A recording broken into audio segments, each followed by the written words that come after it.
Well, thank you, Leslie, for that incredibly kind introduction. I wrote it myself. It comes from my official bio. But you're not actually supposed to read all of it out. It's just supposed to be something you're supposed to cherry-pick from, although I imagine that was circulated before, so the fact that it mentions, it probably mentioned my partner, Ryan, rather than my husband, Ryan. And just from your introduction, Leslie, there are so many things that I could say and reflect on. But I also want to begin by acknowledging the traditional custodians of land which meet the Wurundjeri people and pay respect to their elders past and present. But also to say, Leslie, I'm so disappointed that you don't know your Australian history. Oh no. The federal electorate of Goldstein, and it may sound like a pedant point, but the federal electorate of Goldstein is named after a woman called Vida Goldstein, who was a very left-wing, I might add, suffragette from the early part of the 20th century. Every time we mention her name in the electorate, we honour her, who fought for the right. She was the first woman to stand for Parliament in the British Empire. First, she fought for the right of women, of course, to vote, to buy property on the same terms as men, and also to be able to enter into marriages as well on the same terms as men. So in many ways, she was what we would say a marriage equality advocate of her time. And it is true that I recently did make formalise my relationship by law so that we could give honest parents to our pugs, Louie and Ella, because that was necessary. But I really want to say thank you very much for having me. And thank you also to Ahmet and to Leslie and to everybody else who's here, and also to the Intercultural Society, because what I'm going to really come to the end of, which won't surprise anybody, is that critical now more than ever we need to expand the spaces of dialogue within our society, because we are trending and tracking towards a society that risks marginalisation, it risks a sense of disempowerment, it risks the situation where people feel that they cannot have honest conversations, and of course sitting behind that are lots of issues around confirmation bias, the capacity for people to only see and identify with other people, and unlike anybody else in human history, to seek out and pursue and find those people who share some common values, which leads to the reinforcement of, let's just say, a risk of bad habits. And of course, the challenge for liberalism and in a pluralistic society is to navigate and to guide that discussion, and I would argue very strongly to lead that discussion. I know you've mentioned, Leslie, that I would be identified as a small L liberal. The truth is I struggle with that term because most people use that term, frankly, these days as a pejorative. And I don't really identify with being a small liberal either. I identify with the idea that I'm actually just a liberal, and both in the big and the small L sense, and that they're the same thing. Political philosophy is one of those areas that I like to wax lyrical about till all hours with red wine, or in my case in particular gin, but doesn't necessarily excite the public. But I think there's been a complete perversion of the vocabulary of our politics today. Firstly, I don't agree with the modern concept of what it means to be progressive, because it denotes something that is quite left-wing, and I would consider myself to be a progressive liberal, but that conservatism also has a place, but conservatism is not a political philosophy, like progressivism isn't a political philosophy. The great choice that has always confronted our country is, as many other Western liberal democracies, is are we a liberal democracy or a social democracy? And by the fact that I say that it's a Western liberal democracy, you can get an inclination about where I stand, about whether we have a society that is governed to enlarge the freedoms and space for everybody to live out their lives in economic and social and cultural pursuits, or whether we want a country which is governed by the pursuit and the incremental advancements of more collective ideology. Conservatism is not a political philosophy, just like progressivism is not. Conservatism is a temperament. It's about the accommodation to change and the need to take the best of the past forward with us. And that's a good thing. I describe it as an anchor. And there are people who are conservative on the left of politics, there are conservative people on the right of politics, but if you simply define yourself by what you're against and the rate of change, then you have no vision for the future. That's what liberalism gives you. The course, the future for a nation and a people. And that's ultimately why I'll always identify as a liberal above all other things. Now, I have a vision for the future about where I want to take this country, and today is not the day to give it. But it is a very clear understanding about how we have to enlarge the freedom for all people to live out their lives successfully, anchored with those roots of who we are and the traditions of our country. and that can make you both a progressive and a conservative. So I describe myself as a cultural and an institutional conservative, but an economic and a social liberal. And that, by the way, I'm just going on to so many points about politics, but I just can't resist the temptation to grab on them around the concept of economic justice. I think if you look around the world today, one of the great gaps on the centre-right of politics is a proper discussion around justice. You see this where there is a lot of emphasis these days from the centre-right on freedom, and that's a fundamentally good thing. They didn't call me Freedom Commissioner, and Labor don't taunt me in Parliament as Freedom Boy for nothing. But that political systems and institutions need to preserve a social licence to be handed from one generation to the next. And central to that are concepts of justice. And one of the great misunderstandings from what happened in, say, Brexit or with the election of Donald Trump is people are looking as though it's some sort of great big right-wing backlash. I would say it's complete rubbish. There are complex undertones in both of those events. There are complex undertones in what's happening in our polity. But at the heart of both of them is a yearning for many people who traditionally identify with the centre-right, and certainly amongst working class people, for their understanding of justice in society today. And justice plays out in lots of different ways. The gap between the rich and the poor, free trade and who gets to import and export what they want, who should be allowed into their country, what people can reasonably expect from their society, and tariffs. Tariffs are a demonstration of how people see justice. It's one that I disagree with, but it's how they see it. And so when you say things like we might have a difference on economic justice, we're probably going to have a slightly more curious conversation, but again, it's not a topic for today. But it does provide a good setting for how we preserve liberalism and walk the fine line of liberalism in increasingly pluralistic society. Because sitting behind having a pluralistic and a diverse society is there has to be a basic acceptance and understanding of our common humanity.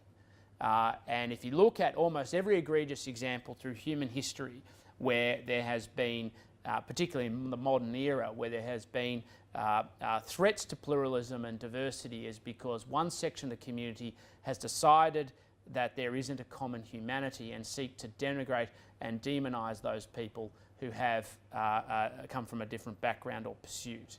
And of course, the most obvious example is what occurred during the Holocaust and the Second World War. To go into my own family's personal story, I'm a quarter Armenian, and of course there was not just an actual genocide of people, but also a cultural genocide towards the Armenian people in the earlier part of the 20th century. I know they'll raise some eyebrows, but that's my very firm view. And similarly, that we've seen that ever since. A denial of people's common humanity is the foundation of legitimacy for violence or for marginalisation.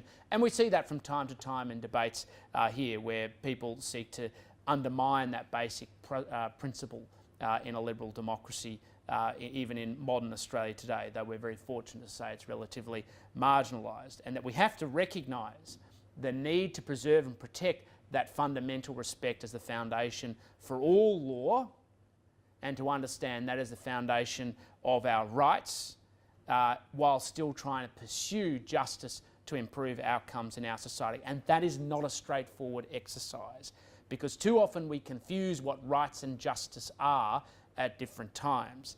And it comes back to the debate that Leslie and I were having, or discussion Leslie and I were having over lunch, around negative and positive liberties. Negative liberties being the idea that people have to be protected from the state, from infringing on their rights, and positive liberties, which are the idea that people can expect certain things from government. Negative liberties, to me, are fundamentally about rights. Positive liberties are fundamentally about seeking a pursuit of justice in society, which more often than not is why I don't think they are actually rights. They're something quite different. It doesn't mean they're wrong, it just means that they're not necessarily always helpful in a human rights dialogue. And of course, we know that's particularly complicated in a modern society like Australia today. Yes, we use the term multicultural, but the truth is multicultural really can be broken down into at least core themes, which is that we're a multiracial society. We are, of course, a multicultural society where we have still a dominant culture, and I think that's fundamentally a good thing because it's anchored in the idea of mutual respect and people's common humanity. But we also, every culture has subcultures. You know, I'm, as we know, openly gay, so there is a subculture even within a dominant culture around sexual orientation, and that goes with lots of different groups when you get them in organised sections of society. It's not just on the basis of race. But critically and importantly for the future, it's also multi-faith. And that doesn't come up enough and isn't properly discussed as part of the future of our country. We know our history and our heritage. We had, for thousands of years, the longest continuous culture on earth through the Indigenous Australians. We built the institutions in our modern democracy around the end of the, in their modern form anyway, the end of the 19th century, and of course the foundation through federation in the earlier part of the 20th century, built again on those principles, principally out of English law, but we also learned quite a bit out of the evolution of the United States. But since then, of course, we've had waves and waves of cultural heritage, of people coming from all walks of life and all walks of backgrounds, and also with different racial backgrounds, cultural backgrounds, and faith-based backgrounds. And our task is to make sure that everybody who comes into this country is anchored in understanding of the culture and the importance of mutual respect. And that, of course, is not straightforward. Not just that, we've seen we've actually had a window to the nation recently about how those tensions can emerge. We saw that principally during the recent postal survey, which people can have their own differences of opinion on. The really interesting part of the postal survey was actually how it showed a mirror up to the country about what people thought was the dominant section of the community and what dominant values were, and that there were some people who genuinely believed that the change in the law was going to fail and didn't enjoy popular support, and I know many of them, but also how an issue like that around a basic respect, I would argue, for people's common humanity didn't automatically translate into some subsections of the community. Principally, and we can say some people have said it's offensive to go down this path, but we need to be honest if we're going to confront it, particularly around new migrant communities in some cultural backgrounds. Now, we shouldn't be shocked or surprised by that. In fact, it's bleedingly obvious. People coming from countries where homosexuality may be a crime, they may have deep religious or cultural opposition towards it, and on top of that, there are other issues that might have played out in how they're voted. But it's a task about how we take people on that journey to preserve that sense and that culture for all of us around mutual respect, while recognising that people do come from those different backgrounds as part of moving the nation forward together. And that is one of the great critical points that we face, particularly for people from faith-based backgrounds. In my previous job as Australia's Human Rights Commissioner, one of the things I identified, not just out of the debate around marriage, was that there was this increasing challenge to all of the operations of our liberal democracy around disempowerment among some people from faith-based backgrounds. Now, of course, some faith-based backgrounds have always felt marginalisation in Australia because they have been in the extreme minority. And some are growing. We're seeing growth, for instance, in the number of Muslim people, though that's, of course, a very small section, again, of the overall community. There has been growth in the number of Jewish people in our community at different points, but Gary Bomer can go through all the data step by step about who's growing at what point. But we're getting a dramatic and changing shift. And particularly when you go down to the detail around who's basically reproducing and what age groups and demographics are reproducing amongst faith-based backgrounds, the future of Australia is going to be much more diverse. And of course, it's not just the code for faith-based traditions. Ultimately sitting behind that, of course, changes in racial profiles of the country as well. But we also see a disempowerment amongst many traditionally strong Christian backgrounds, which has led to those sections of the community feeling a great sense of disempowerment. And if we're talking about a multicultural society, they fit just as much a part of that discussion. So when I was Human Rights Commissioner, I spent quite a bit of time setting up a framework for a dialogue or a conversation around what religious freedom means in the 21st century, to start to have a discussion around how some sections of the community which may feel empowered, who are increasingly feeling disempowered or marginalised, can have their voice and be heard. Because anybody who's worked with marginalised communities will know the greatest frustration, or even if it's perceived versus reality, the greatest fear that anybody has is that nobody's listening to them. And that you need to provide the forum and opportunity to do so. As Leslie commented, as that process was getting underway, I decided to throw in the towel, run for Parliament and get elected. And the Human Rights Commission discontinued that process.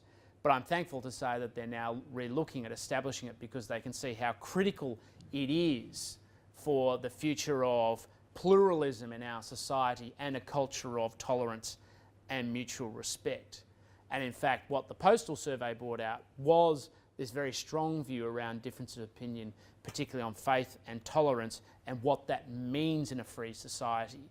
And if you go right back to when I was first appointed Human Rights Commissioner, you'll actually see that that was many of the undertones that were written into why I was appointed, despite it drawing a high degree of criticism, is because we need to rediscover what it means to be free in a free society, in a society particularly as diverse as ours, and where the common lines of delineation and challenges sit before us. That is not straightforward. Out of that process of the Postal Survey, what we then have had is the enaction of a religious freedom inquiry led by Philip Ruddock with the support of many others, including Rosalind Croucher, the professor who now leads and president of the Australian Human Rights Commission. And despite, frankly, when I set up these religious freedom roundtables, being told that there was not much public interest in such a subject matter, they have just had to extend the inquiry because the volume of submissions they have received has been so extensive. I think it's 14,000, to the point they can no longer even consume them all. And it was supposed to be inquiry being done by March and is now being extended to, I think it's the 18th of May. Because taking all religious communities, as well as intersecting that with cultural communities on that journey in a diverse society, is only going to become more difficult. But critical to it comes down to understanding what rights actually are. Because what you'll find in a lot of faith-based communities is obviously very strong views about morality, about the importance of God and faith, or their God and their faith and where that sits, and the need to respect that.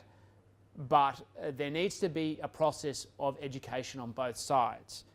And this is what came out very strongly from the Religious Freedom Roundtables, is a disrespect that was felt from people in many faith communities towards themselves, not just from activists that they may or may not disagree with, but from government itself. And many people drew on the example of how they felt by comparison to the United States, where there is a much stronger understanding of all faiths as part of simple things like being processed through customs lines, respect and understanding and tolerance for how people are treated in the public square, particularly by government bureaucrats and agents, and how they're accommodated to make sure that their freedom is respected. But equally, the conversation has to go the other way, and this is why the dialogue is so important. Because what I detect these days is too many people who say that religious freedom is a freedom that trumps all others. Now that, of course, is illogical, because the point about individual rights and freedoms is that by their nature they're universal, and that we have to have a conversation with the nation about how we unpack what people even mean by religious freedom. And we see this with any law that deals, particularly, as Leslie raised before, reproductive rights, also issues of sexual morality, and of course the rights and freedoms of people to assemble together, to express their opinion and to live harmoniously from within their communities, let alone those who are outside. Because religious freedom, as part of a discussion around pluralism and a multicultural, multiracial, multi-faith society, has to understand and respect the rights and freedoms of all other people. Religious freedom is a package of rights and the expression or the freedom and exercise of those rights, ranging from, of course, the unlimited freedom of conscience to think and believe what you believe, to how you then are able to manifest it through freedom of association, freedom of speech, one of those critical human rights issues that nobody gets excited about except perhaps maybe these days, but property rights, which of course are very critical to the discussion around where people can assemble, what they can do, and within their confines of an associated community, to actually take people on a journey and an understanding. And in my former capacity, and I see it more urgently now than ever, the future of religious freedom as part of a discussion of a multiracial, multicultural, multi-faith society is very much in the hands of people of those backgrounds. Because if we take the traditional conservative approach, or what I would argue at times reactionary approach, which is to resist change at all costs in the hope that you can preserve your existing power of position, you will only get a cultural backlash in a society that's increasingly less likely to identify with any faith.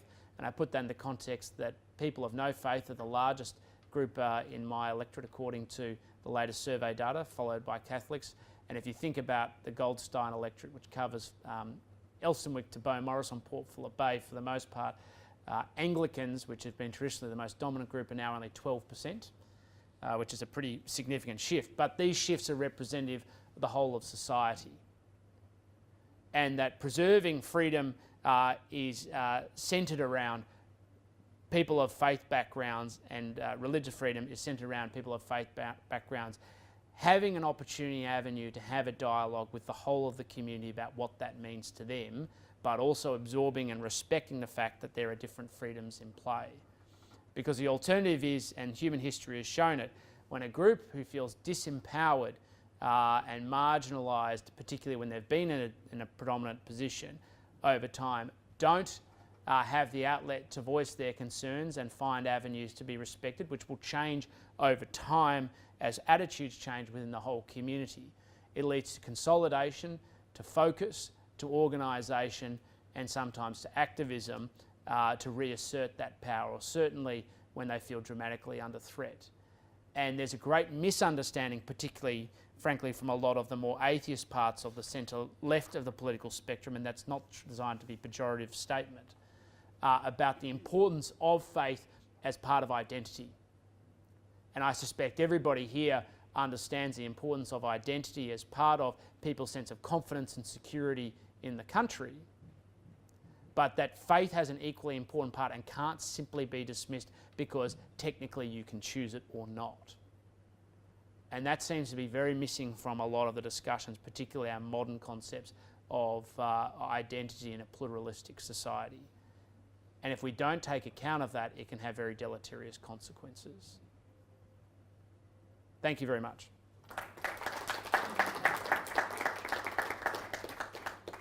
There's so much to unpack there. Yeah. Isn't that? That's why. That was fantastic. So what we're going to do is, good, I'm glad we've got a question straight away.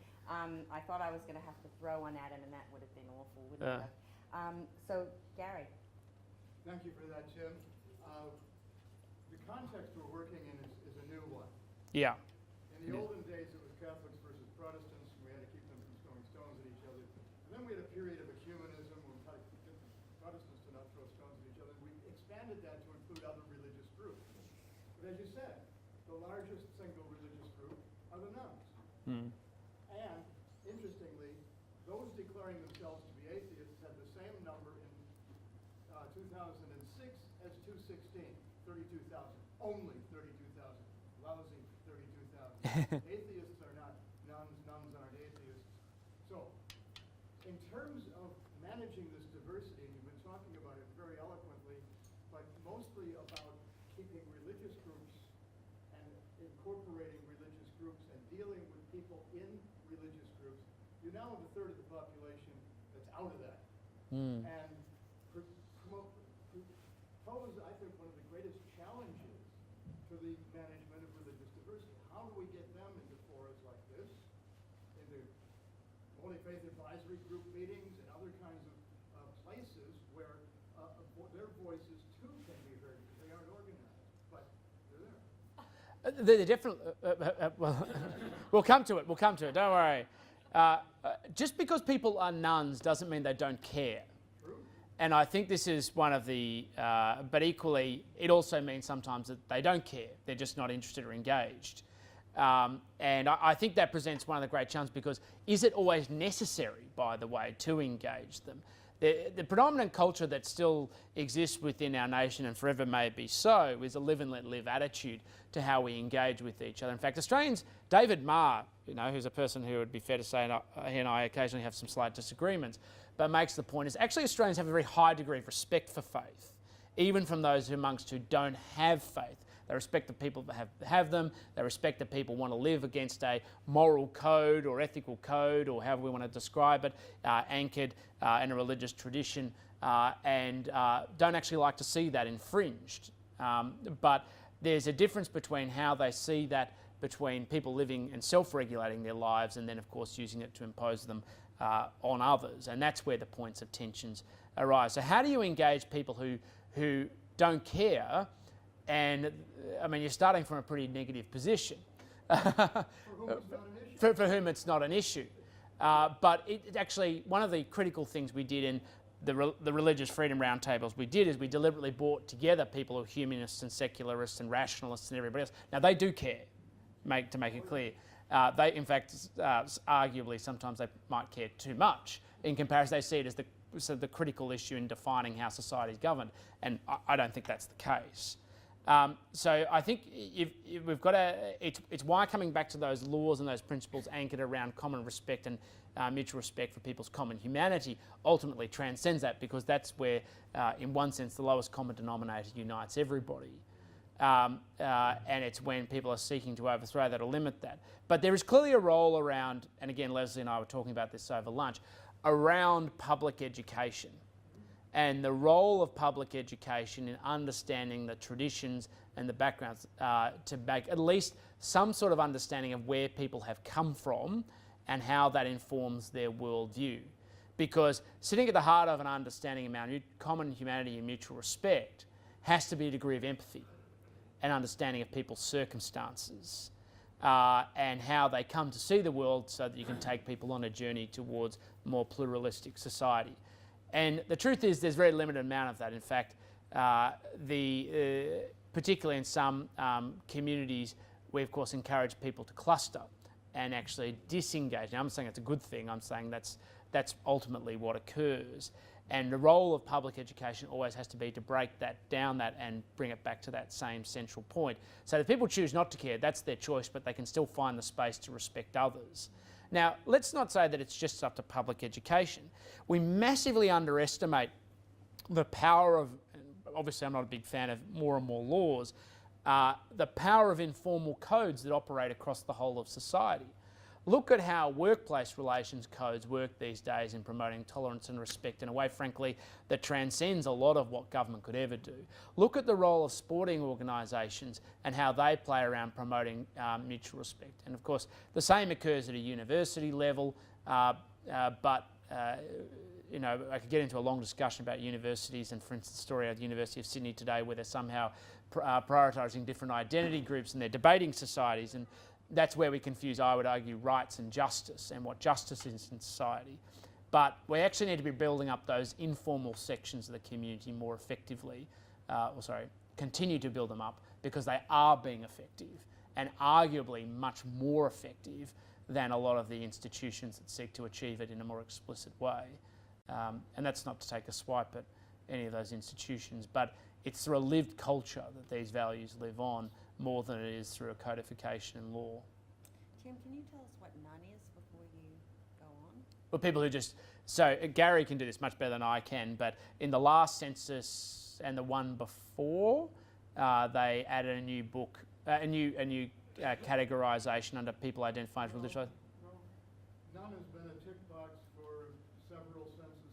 Oh, so Sorry. none, literally N-O-N-E. Yes. Okay, Yeah, I didn't know what no, that not N-U-N. It was simply moved to the top of the list. Sorry, that's right. In the expectation, correct, because of all the information there, that it would be, and was already, the largest group.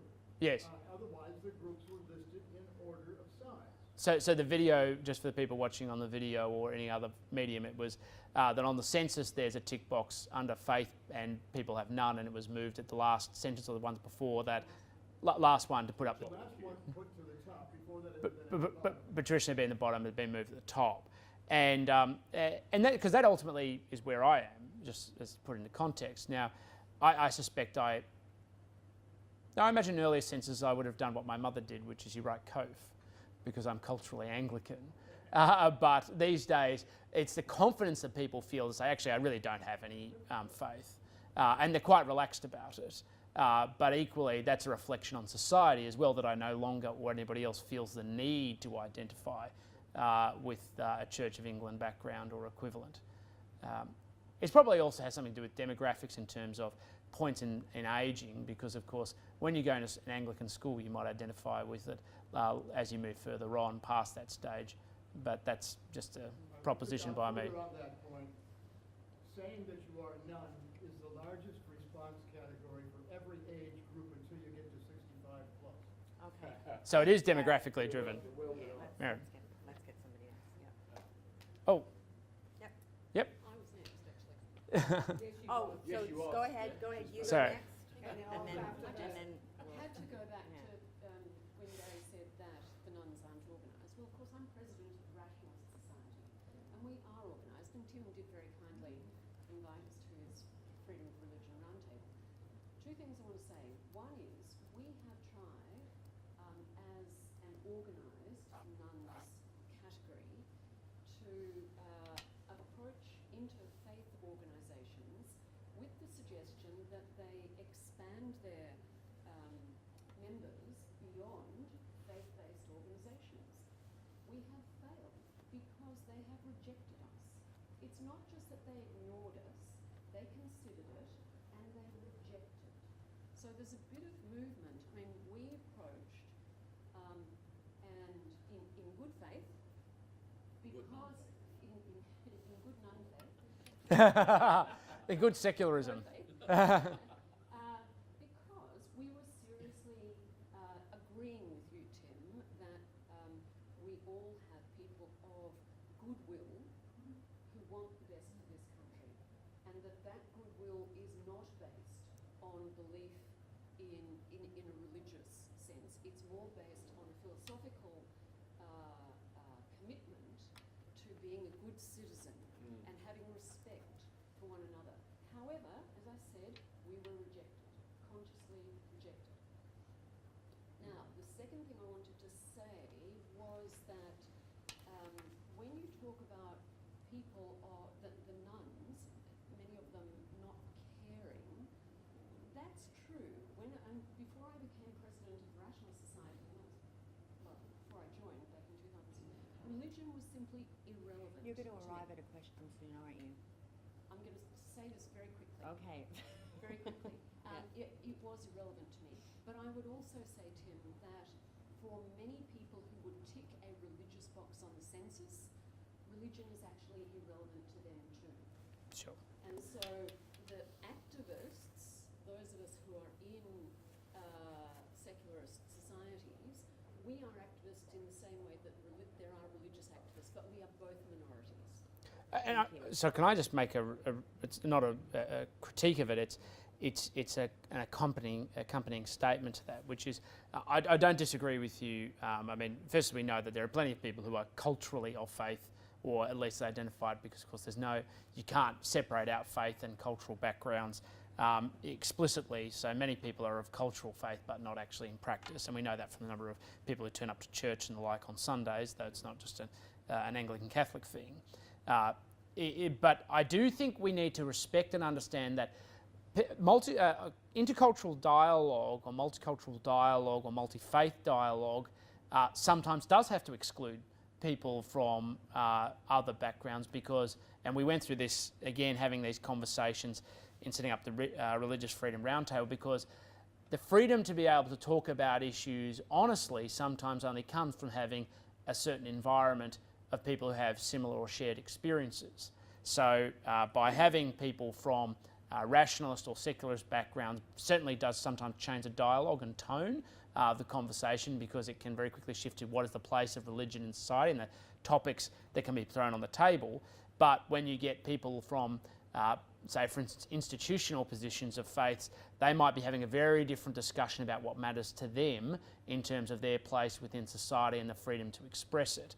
So automatically asserting the capacity to be accommodated isn't necessarily always going to be the best way to get dialogue. Sometimes you have to set up separate fora to try and achieve that as well. So maybe rather than trying to say, we should have a place at your table, maybe you should set up a new table. Because it changed the language, but you also changed the dialogue. Because it was made very clear to me, and again, I'm not saying this with any criticism or compliment, that if you had people who weren't from institutional faiths in a room and a place, you'll get a very different conversation, particularly when what's one of the biggest threats that institutional faith feels at the moment, and it's, for instance, from the Royal Commission into institutional child sex abuse. Now, they were not going to be comfortable talking about that out in an environment where there were not people who had shared experience with the Royal Commission and the consequences of it. And so it does change the nature of the conversation, and I think we do need to respect that. Paul? Thanks, Tim. I do have a question. Can I just let everybody know we've got 10 minutes Oh. left, so can we keep the questions short and sharp, just so we get to the other people? Yeah, sure. Yep. I thought that you might have spent a little time, given the title was treading a fine line of the book, in talking about how it is that in a society in which there are multiple religions, but in which there's a problem with cults and with certain brands of religion in their restrictions on individual liberties, in how the state or how secular society approaches that matter. And particularly as a gay individual, you've had a personal experience of that. But, you know, if you talk about Scientology is a famous case, or various organisations that we agree are cults. Infamous. Larger religions tend to get away with because they've been around for a long time, but some of the same issues arise. How do we address that intelligence? Oh, gee, see, the problem is that's almost an entirely new speech, and and one I could sit down and have a right length with, but in the interests of time, there is. Let's take something that's much more contemporary, and I'm not saying in any way it's a cult, and it's not my intention in any way to insert it's a cult, but take the discussion around headscarves and the Muslim faith. Now, there is obviously a discussion around the fact that people are free to choose to do that. But then on top of that, there's also cultural values which are reinforced by the behaviour and actions of others, which lead some people at least to originally adopt it and might continue to do so. And I'm not suggesting in any way that it may not be voluntary and a well-educated decision. But when you get into, and again, I wouldn't say Islam is a cult, I'm not suggesting that. I want to stress that very strongly. But when you get into more minority cult organisations where you do get a force of reinforcement that leads people to take certain types of action, it goes to a much more greater extreme. Now, there's no straightforward answer because people have to be able to. Key part of freedom of association and basic rights is that people are not just free to include themselves, but to exclude themselves as well. So anything that's designed to limit people's freedom to be able to exclude themselves from an environment has to have a certain degree of punitive measure attached to it if we want to respect people's individuality. But that can't just be because people feel social pressure. That can't just be because there might be economic consequences because they or social consequences where they're cut off simply from their family. This is quite common even in some relatively mainstream religions. Excommunication can lead to social isolation because people obviously need to be able to feel the consequences as well of their choices and the responsibility that comes with that. So when there is a provision or a cult that seeks to marginalise somebody and demonise somebody, and this is why I like the word harassment, where harassment is not just the expression of opinion, but it's actually an act, and this is why, for instance, in a lot of debates around vilification laws, I always talk about harassment laws and why we should have harassment laws, that ultimately focus on not just an opinion, but a conduct that seeks to limit another person exercising their freedom, because ultimately that is what harassment is trying to achieve, the isolation of a person to not be able to live out their full lives. And if you get a legal framework that focuses on that, I think you find that tread that fine line between what it means to be an individual and to participate if you choose, but also to be able to live out your individuality if you choose not. Because, say for instance, Scientology, and I'm not an expert in Scientology, allegedly has, shall we say, quite a fine history of pursuing people to the point that I would certainly say it passes the threshold of harassment. around people based on their opinion and through both legal avenues as well as through interpersonal behaviour. My name is Pam Mooney, and I'm from the Casey Multi-Faith and the Dandenong Multi-Faith. my question is, I know you're federal, but with this state, is there a list of religious freedoms? The Sex Party, now the Recent Party, has had their second review bill, excuse me, and they want to withdraw funding from charities that have a religious view. And so that's coming up. Oh, this is charitable status for religious organisations, right? Would the federal go along with that too, or how's that? Well, I don't think the current federal government would know. I don't know what's actually proposed by what's it called, the Reason Party. The Reason Party in Victoria, I haven't followed these debates. Just religious businesses. Religious businesses. So this is the sanitarium example of saying if it's a commercial activity, you shouldn't get tax deductibility. Land taxes, withdrawing land tax. Actually, tomorrow in the Parliament, Inga Powich has got a meeting for people Right. who want to go with it. Sure. So is this going to be followed by I don't have enough information to give a concrete answer in terms of how it operate in state law based on what's been said. It attached for commercial purposes. Is it a threat to religious freedom, do you think? Well, it's immensely complicated discussion because, of course, it depends on who you ask. If you ask somebody from a faith-based background, particularly from an organised religion, they would say that obviously religious freedom isn't just what happens in a church door, behind church doors, and I actually agree with them on that. You know, one of the dichotomies in the debate around the postal survey was people would say religious freedom means at church on Sundays, and I would say, well, that's fine so long as we accept that sexual freedom ends at the bedroom door. Now, we don't actually expect that either. In fact, part of having a true pluralist society is that there's an enlarged space for people to live out their lives everywhere. But what we do know is that we've traditionally established very clear lines that there's, and it comes up again in the example of the cake maker and the baker and or the candlestick maker and what that means for weddings and the like, is that when you open your doors to the public for a clearly commercial purpose, when do you say that this is commerce, not conscience? And there's a well-established principle in law to recognise that clear delineation. Now, that might be separate from whether I agree sometimes with how it's applied, but I can understand why people of faith-based backgrounds will say, no, conscience is part of everything I do. It's why I choose to do this. And of course, the dividends and pursuit of that helps us continue on. And I've been warned against using the word, but for the sake of brevity, our mission or our purpose about why we're there.